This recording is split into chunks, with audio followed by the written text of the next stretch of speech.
Galera, chegamos aos 500 mil inscritos e eu só tenho a agradecer vocês. Valeu mesmo, pessoal. Bora continuar essa escalada e chegar aos 550 mil. Então já dá aquela força pro canal e se inscreve e deixa um gostei aqui embaixo para batermos a meta de 4.006 likes. E agora, bora lá. Na capital real de Paloma, onde semi-humanos são tratados como escória pela população humana e obrigados a trabalhar de graça, um jovem mercador tem um pensamento diferente acerca dessas criaturas desprezadas. Um desses monstros pergunta pro jovem Banasa se essa é a última carga, e ele responde que talvez, dependendo das negociações. Por isso ele pede para os operários fazerem uma refeição enquanto aguardam novas instruções. Os patrões humanos veem Banasa passando a grana do almoço pro semi-humano e acham isso uma coisa patética. O próprio semi-humano lembra da sua própria raça e recusa o pagamento por não se achar digno, porém Banasa insiste que é merecido. Do lado do garoto, Queen esclarece que quando Banasa diz algo, ele não aceita um não como resposta, portanto, o negócio é aceitar a grana e aproveitar o rango. Sendo assim, os operários finalmente terão uma refeição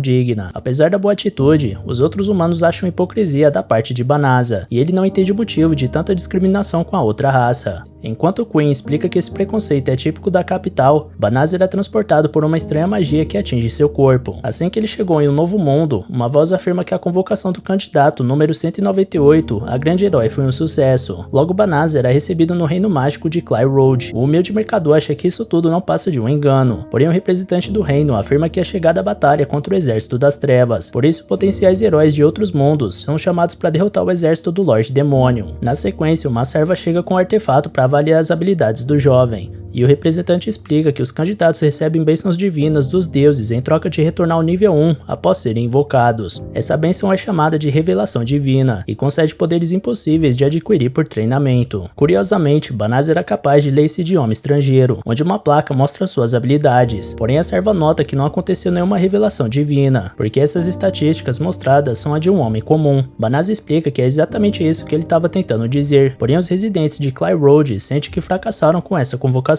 Nesse caso, Banasa pergunta se é possível mandar ele de volta. Mas nesse instante, todos os olhos se viram para um candidato que apresentou poderes dignos de um grande herói lendário. Assim que esse candidato olha as estatísticas do Banasa, ele conclui que será o responsável por salvar esse mundo. Pouco tempo depois, o rei em pessoa estava ciente da chegada do esperado herói, que salvaria o reino das garras do Lorde Demônio, e Banasa não faz ideia do que fazer, porque ninguém dá ouvidos ao garoto e simplesmente deixaram ele jogado nesse mundo desconhecido. No final da tarde, Banasa é jogado para dentro de uma carruagem escura. Um pouco mais cedo, o rei tinha explicado para ele que o portão pelo qual ele foi invocado já foi fechado e não pode ser aberto novamente. Como essa falha é considerada um grande fracasso para a nação, Banasa será mandado para a Floresta de Laveza, onde viverá o resto da sua vida e está proibido de falar com qualquer um sobre essa falha. Então, viajando até seu destino, Banasa pergunta se o cocheiro tem um pacto de escravo com o rei, porque no seu antigo mundo isso era comum entre humanos e semi-humanos. A criatura dá risada pela indagação e comenta que esse mundo parece ser um lugar horrível, porém ali em Cly Road ele pode até ser mal pago, mas não chega a ser um escravo. Nesse reino, humanos e semi-humanos possuem direitos iguais. Em seguida, ele pergunta sobre essa tal Floresta de Laveza, mas o semi-humano termina o diálogo ao fechar a janela na cara do pobre rapaz. Depois, ele lembra da forma como os humanos tratam a outra raça como inferiores no seu mundo, e pensa que esse mundo de agora não parece pior que o seu, ainda que ali exista um tal de Lorde Demônio. Enfim, 20 dias se passam nessa jornada até a distante floresta onde Banasa foi exilado. Ao chegar, Banasa recebe do cocheiro uma bolsa mágica com dinheiro e comida para ele se manter por um tempo, e é avisado que rumores indicam a presença do exército do Lorde Demônio nessas redondezas. Por esse motivo, o cocheiro aconselha o humano a ir embora dali o mais rápido possível. Apesar de tudo, Banasa não tem para onde fugir, então analisa sua bolsa mágica para ver o equipamento. Dentre outras coisas, ele recebeu alimentos, materiais de construção e ferramentas de cultivo, e a primeira coisa que ele saca é uma espada que é até bonita, mas com certeza é de má qualidade. De repente, surge atrás do garoto 3 slimes, que por existirem no mundo do Banasa, ele pensa serem inofensivos. Porém, eles avançam para cima do humano e obrigam ele a se defender, derrotando um por vez com sua espada. Só nessa pequena luta, a espada do jovem já tinha sido bastante danificada, mas pelo menos ele recebe a notícia de que subiu de nível. Observando o menu, ele se pergunta o que significa aquele símbolo de 2 círculos colados,